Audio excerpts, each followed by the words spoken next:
வணக்கம். என்ன செய்தி பார்க்க போறோம்னு கேட்டீங்கன்னா, அண்ணாமலை கோரிக்கையை நிறைவேற்றின மோடி, ஒட்டுமொத்த தமிழர்களும் குஷியில். திமுக ஆணவம் இன்னும் விட்டு போகல. அடுத்த தேர்தலிலும் தோல்வி அடையும் அடித்து சொல்லலாம். அதுல எந்த விதமான மாற்று கருத்தும் இல்லை. திமுக எப்படிப்பா தோக்கும் அடுத்த முறை? இப்போ இருக்கின்ற தமிழக வெற்றி கழகத்துக்கு தெரிந்தோ தெரியாம மக்கள் ஓட்டு போட்டாங்க. இன்னைக்கு சமூக வலைதளத்தில் வருகின்ற கருத்தெல்லாம் பார்க்கும்போது, நாங்க ஏன் விஜய்க்கு ஓட்டு போட்டோம், எங்க ஊர் எம்எல்ஏ யாருன்னு தெரியாம கூட நாங்க ஏன் ஓட்டு போட்டோம், இன்னைக்கு எம்எல்ஏக்கள் என்று சொல்லிட்டு தமிழக வெற்றி கழகத்திலிருந்து வந்து பண்றவனுடைய அலப்பறையெல்லாம் எங்களால தாங்கவே முடியலையே, இவங்களுக்கு ஓட்டு போட்டோம் என்ற எண்ணமும் மன உறுத்தலும் எங்களுக்குள்ள இருக்குது. அடுத்த முறை இவங்களுக்கு ஓட்டே போட மாட்டோம் அப்படின்னு தமிழக மக்கள் புலம்பித்திருக்கின்ற வீடியோவை நம்மளால பார்க்க முடியுது. அதனால அதிமுக இரண்டாக உடைத்திருக்கிற இந்த தருணத்துல மீண்டும் திமுக தானே வெற்றி பெறும் அப்படின்னு சொல்லிட்டு நீங்க நினைக்கலாம். ஆனா அதற்கான வாய்ப்பு துளியும் தெரியல. ஏன் தெரியல அப்படின்றதுக்கான ஆதாரமான வீடியோவை நாங்க கொண்டாந்துருக்கிறேன். அதை நீங்க பார்த்துட்டு பிறகு நீங்களே முடிவுக்கு வரலாம், திமுக தோக்குமா அடுத்த முறை இல்ல ஜெயிக்குமான்னு சொல்லிட்டு. ஆனா அதையெல்லாம் நீங்க பார்க்கணும்னா ஸ்கிப் பண்ணா பார்க்கணும். அதுக்கு முன்பாக இது வரைக்கும் நம்ம சேனலை நீங்க சப்ஸ்கிரைப் பண்ணலன்னா மறக்காம சப்ஸ்கிரைப் பண்ணிக்கிட்டு கொஞ்சம் சப்போர்ட் பண்ணுங்க. முதல்ல அண்ணாமலை அவர்களுடைய கோரிக்கை என்ன, அதை மோடி அவர்கள் எப்படி நிறைவேற்றினார், இவை இரண்டுக்கும் அண்ணாமலை அவர்களே 2023 நாடாளுமன்ற தேர்தல் பிரச்சாரத்தின் போதே நாகப்பட்டினத்தில் பேசியிருக்கிறாரு. அதை நீங்க பார்த்துட்டு வந்துருங்க. ரொம்ப நாள் உங்களுடைய கனவு என்னன்னாங்க, அந்த லைடன் தகடை கொண்டு வரணும். நாகப்பட்டினத்தில் சில பேருடைய கோரிக்கை வைக்கிறீங்க, அண்ணா இந்த லைடன் தகடு எங்களுக்கு வேணும் அப்படி. ஒருவேளை நம்முடைய சகோதர சகோதரர் என்ன லைடன் தகடை பத்தி என்ன பேசுறீங்கன்னாங்க, நாகப்பட்டினத்திலிருந்து ஒரு சரித்திர புகழ்மிக்க ஒரு தகடு, ஒரு செப்பு தகடு இன்னைக்கு இங்க இல்லைங்க. அது எப்பவோ நெதர்லாண்ட்ஸுக்கு போயிடுச்சு. அது ராஜராஜ சோழனுடைய காலத்துல 9ஆம் 10ஆம் நூற்றாண்டிலே ஒரு செப்பு தகடை வெளியிட்டாங்க. 21 செப்பு தகடு அப்ப வெளியிட்டது. லேடன் பல்கலைக்கழகத்துல ஆனைமங்கலம் செப்பேடு இருக்குது. அது நம்ம சொத்து. நம்ம முன்னோர்கள் புத்த விகாரம் கட்டுவதற்காக நிலம் கொடுத்ததும் அதுக்கு நிதி உதவி அளித்ததும், அதை தாண்டி புத்த விகாரத்தில் விலக்கெரிப்பதற்கும் அங்க வரவங்களுக்கு உணவளிப்பதற்கும் ஆனைமங்கலம் சுற்றி இருக்கக்கூடிய கிட்டத்தட்ட ஒரு 600 ஏக்கரா நிலத்தை எழுதி கொடுத்திருக்காங்க. நம்முடைய ராஜராஜ சோழன் அவர்கள் தான் 1006ஆம் ஆண்டு, கிபி 1006ஆம் ஆண்டு ஆனைமங்கலம் செப்பேட்டில் இந்த புத்த விகாரம் கட்டுறதுக்கும் சரி, ரெண்டாவது அதை பராமரிப்பதற்கும் சரி, அங்க வருவங்களுக்கு உணவளிப்பதற்கும் சரி அந்த நிலத்தை தானமாக கொடுத்திருக்காரு. ராஜராஜ சோழனுக்கு பிறகு அவங்க மகன் ராஜேந்திர சோழன், ராஜேந்திர சோழனுக்கு பிறகு வருகின்ற ராஜராஜ சோழனுடைய பேரன்கள் எல்லாமே இந்த செப்பேட்டு மூலமாக அந்த புத்த விகாரத்துக்கு நிலமளித்ததை நாங்க தொடர்கின்றோம் என்று சொல்லிட்டு ஒரு 26 செப்பு பட்டயத்துல அவங்க பதிந்து அந்த புத்த விகாரத்துக்கு கொடுத்திருக்கிறாங்க. இது ஒரு சாசனம்.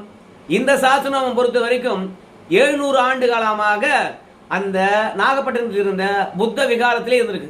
இங்கிலீஷ்காரன் வந்தா இல்லையா, நெதர்லாந்து அல்லது டச்சுன்னு சொல்றவனுங்க இங்க நிலத்தை பிடிச்சானுங்க. இங்க இருக்கக்கூடிய ராஜாக்களை பொறுத்த வரைக்கும் எப்படியாவது இங்கிலீஷ்காரனை குஷிப்படுத்தணும், இல்லைன்னா நம்ம நிலத்தையும் பிடுங்கிக்குவான், நம்மளையும் வரிக்கட்ட சொல்லுவான். அதனால அவனுக்கு விருப்பமான விஷயங்கள் என்னவெல்லாம் இருக்குதோ அதையெல்லாம் பரிசு பொருட்களாக கொடுத்தாங்க. அப்படிதான் புத்த விகாரத்துக்கு நிலம் கொடுத்ததும் அதை பராமரிப்பதற்கு நெல் அறுவடையை நீங்க செஞ்சுக்கலாம் அப்படின்னு எழுதி கொடுத்த அந்த சாசனங்களை ஆனைமங்கலம் செப்பேட்டை கொடுத்து விட்டாங்க. அது ஏடன் பல்கலைக்கழகத்தில் வச்சு பராமரித்தார்கள்.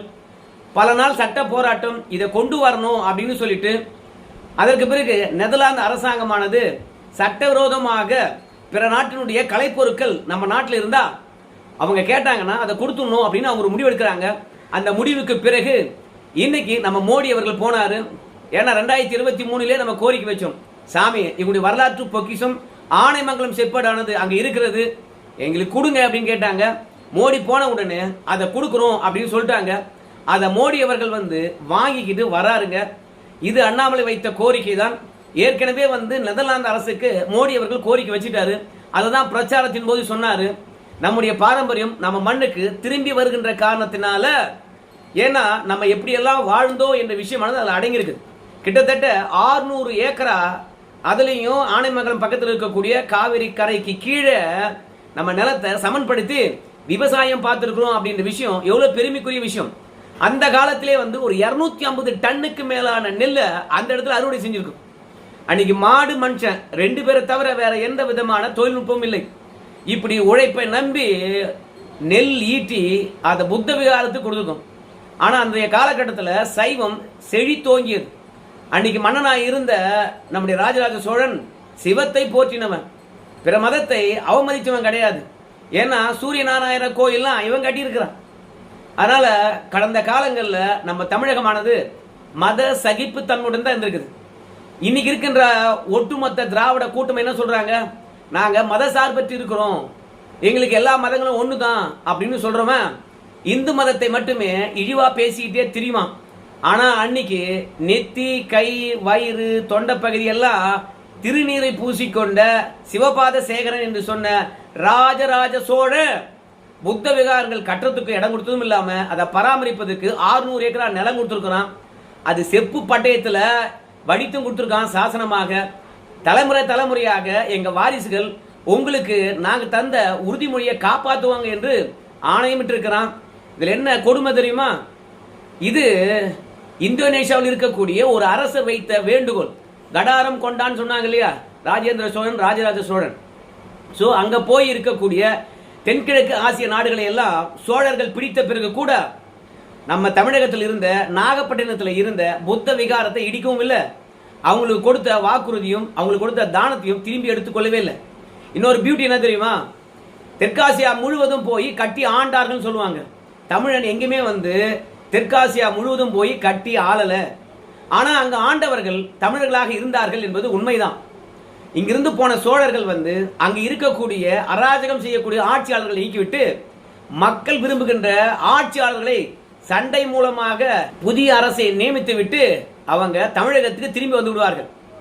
எந்த நாட்டை பிடிச்சாலும் சரி அந்த நாட்டிலிருந்து பொன் பொருள் கொண்டு வருவாங்க. ஆனா தமிழர்களை பொறுத்த வரைக்கும் அந்த நாட்டு மக்கள் தான் அந்த நாட்டை ஆளணும் என்பதுல உறுதியா இருந்திருக்காங்க. அன்றைய காலகட்டத்திலே தமிழர்களுக்கு ஒரு பாரம்பரியம் இருந்திருக்குது, மண்ணின் மைந்தர்கள் மட்டும்தான் மண்ணை ஆளணும் அப்படின்னு இருந்திருக்காங்க. அதனால தான் எந்த நாட்டை பிடிச்சாலும் சரி தமிழர்கள் இங்கிருந்து ஆளவில்லை. ஏப்பா நீயே ஆண்டுகோ, நல்லாட்சி கொடு, நல்லாட்சி கொடுக்கலன்னு சொல்லிட்டு மீண்டும் கம்ப்ளைண்ட் வந்துச்சுன்னா வருவேன், தலையை வெட்டி போட்டுருவேன் அப்படின்னு பயமுறுத்திட்டு வந்திருக்காங்க. அதே மாதிரி பல இடங்கள்ல ஆட்சி மாற்றத்தை ஏற்படுத்தி இருக்கின்றார்கள். கலிங்கம் வரைக்கும் சென்றிருக்கின்றார்கள், இங்க இலங்கை வரைக்கும் சென்றிருக்கின்றார்கள் ஆட்சி மாற்றத்தை ஏற்படுத்துவதற்காக சோழர்கள். அப்படி எங்க போய் ஆட்சி மாற்றம் ஏற்படுத்தினாலும் தாங்கள் தந்த தானத்தை எப்போதும் திரும்ப பெற்றதே கிடையாது. பகைவனா இருந்தாலும் கொடையளித்தது கொடையளித்தது தான் அப்படின்ற ஒரு வரலாறு இந்த ஆனைமங்கலம் செப்பேடு மூலமாக நாம தெரிஞ்சுக்கலாம்.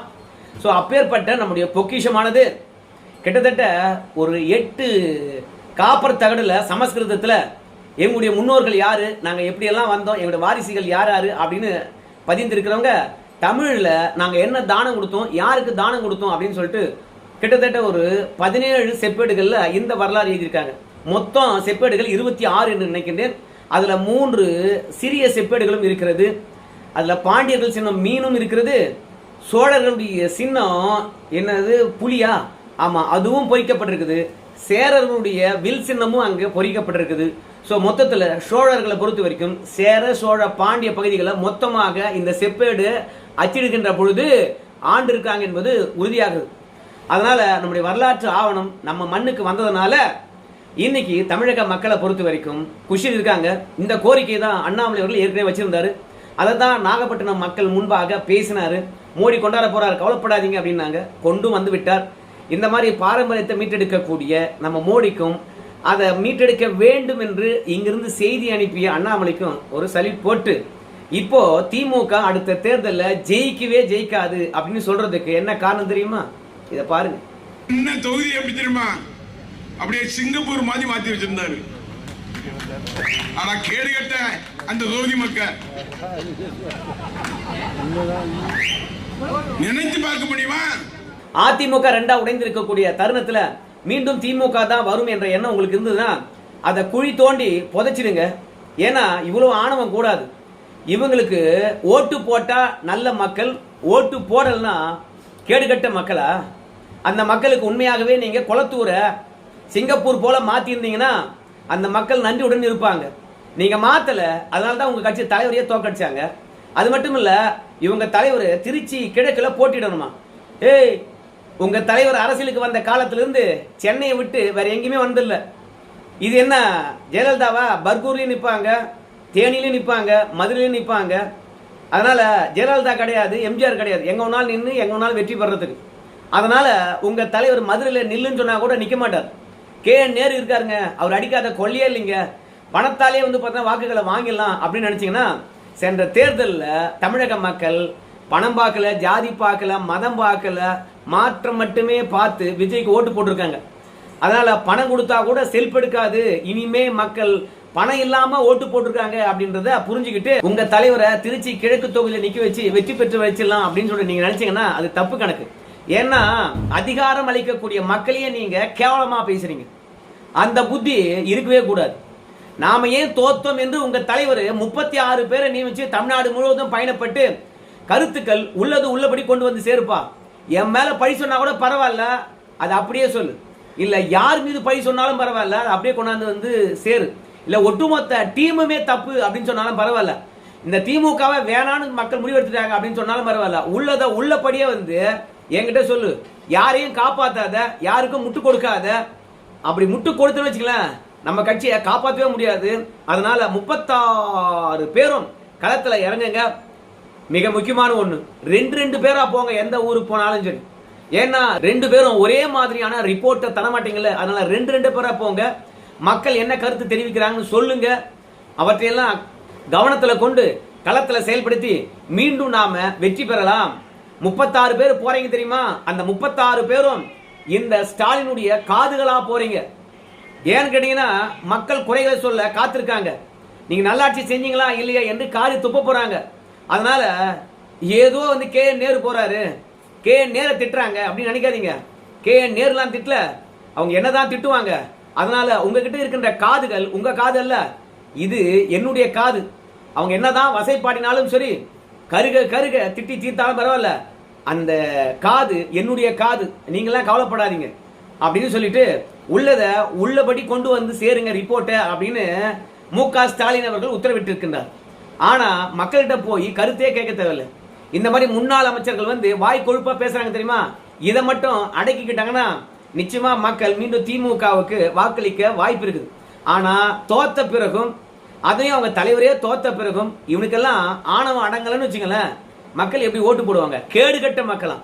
அனிதா ராதாகிருஷ்ணன் வீட்டுக்கு வாசல்ல போய் நின்றுட்டு ஏன் அரிசி கொடுக்குறேன் நீ கொடுக்கலையா, பருப்பு கொடுக்குறேன் கொடுக்கலையா அப்படின்னு அனிதா ராதாகிருஷ்ணனுடைய சொந்த பணத்தையோ இல்ல அரிசி பருப்பையோ கேட்டாங்களே. மக்கள் கொடுக்கின்ற வரி பணத்துல நீங்க அரசாங்கத்துக்கிட்ட இருந்து வாங்கி, மத்திய அரசாங்கத்துக்கிட்ட இருந்து வாங்கி நீங்க கொடுக்கின்ற பொருட்களை நியாயமா கொடுங்க அப்படின்னு கேட்டதுக்கு, இல்ல ஆட்சி அதிகாரத்தையும் கொடுத்து வரியும் கட்டி செலவழிப்பது பணத்தையும் கொடுத்த இந்த மக்கள் உங்களுக்கு கேடு கட்ட மக்களா? இப்படி எல்லாம் பேசினா திமுக மீண்டும் போய் அந்த மக்கள்கிட்ட எப்படி வாக்கு கேட்கும்? இல்ல இந்த மாதிரி விஷயத்தை எல்லாம் கேட்கிற மக்கள் எப்படி இவனுக்கு ஓட்டு போகணும்னு என்ன வரும்? அதனால திமுக பொறுத்த வரைக்கும் இனிமே ஆட்சிக்கு வர்றது கடினம், இதையெல்லாம் மாற்றிக்கொள்ளாத வரைக்கும். அதிமுக 2ஆ உடைஞ்சு போச்சு அப்படின்னு சொல்லிட்டு கேட்பீங்க. 2ஆ உடைந்து போனாலும் சரி, அவங்க எப்போதும் பணிவா இருக்கக்கூடியவங்க மக்கள் மத்தியில. அதனால தான் 4, 5 உடைஞ்சா கூட அது எதிர்கட்சி வரிசையில் வந்து நிக்குது. திமுக இணையாக 47 தொகுதியில வெற்றி பெறுது, கூட்டணியுடன் வந்து 53 தொகுதியில் வெற்றி பெறுது. மக்களிடத்துல மரியாதையா நடந்துக்கிறாங்க, பணிவா நடந்துக்கிறாங்க. அந்த மாதிரி ஒரு பணிவு உங்ககிட்ட எப்போதும் இருந்தது கிடையாது. அமைச்சர் ஆயிட்டா நீங்க பேசுறதெல்லாம் சாமி காது கொடுத்தே கேட்க முடியாது. மக்கள் குறைய என்னைக்கு காது கொடுத்து கேட்டிருக்கீங்க? இந்த ஊடகமானது நீ என்ன சொன்னாலும் ஜெயின் ஜெயின் ஜால்ரா போடுதுன்றதுனாலே நீங்க பேசுறதெல்லாம் நியாயப்படுத்து நினைக்கிறீங்களா? எத்தனை நாளைக்கு இந்த ஊடகம் உங்களை காப்பாற்றும் பார்க்கலாம். அதனால தான் சொன்னேன், இந்த மாதிரி ஆணவ பேச்சு பேசுறவங்க நிறைய பேர் இருக்கிறாங்க. கீதா ஜீவனை பொறுத்த வரைக்கும் முட்டை அழுகிட்டு இருக்குதுன்னா இல்ல முட்டை மேல இங்கில எழுதுவாங்க, அந்த கரை உள்ள போயிருக்குன்னு சொல்லிவிட்டு முட்டு கொடுத்தாங்க பாரு. அதனால தான் அவங்கள தோத்தாங்க. அதனால மக்கள் அறிவாளிகள், அவங்களை ஏமாற்ற முடியாது. அதனால விவரங்களும் 2வது சோசியல் மீடியாவும் இன்னைக்கு ஆதிக்கம் செலுத்துகின்ற காரணத்தினால இந்த மாதிரி பேச்சுக்கள் எல்லாம் மக்களிடையே பெரிய வெறுப்பை தான் உங்களுக்கு சம்பாதித்து கொடுக்கும். எனக்கு தெரிந்து இவையெல்லாம் மாற்றப்பட வேண்டியது. திமுக இந்த அனிதா ராதாகிருஷ்ணன் அவர்களை என்ன பண்ண போறாரு அப்படின்னு பொறுத்து பார்க்கலாம். இவனெல்லாம் கட்சியில் வச்சிருந்தனா திருச்செந்தூர் இந்த முறை ஜெயிச்சாங்க, அடுத்த முறை ஜெயிக்கவே மாட்டாங்கன்றது உறுதியா சொல்லலாம். உங்க கருத்து சொல்லுங்க இந்த வீடியோ தொடர்பாக. நன்றி.